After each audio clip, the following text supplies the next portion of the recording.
How to use Keep in Chat feature for disappearing messages on WhatsApp. Since this is a new feature, make sure that your WhatsApp is up to date.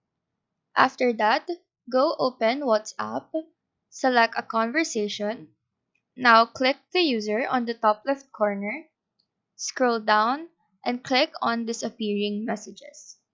Turn this on for at least 24 hours. After that, go back to the conversation and you will see that you will be notified the disappearing messages is turned on.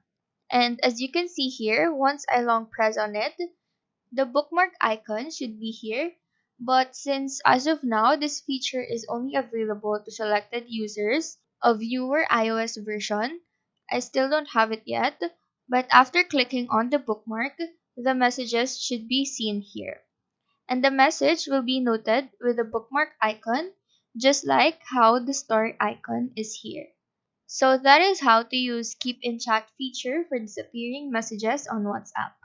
Do let us know if this video helped you out, and if you have any questions, feel free to drop them down below.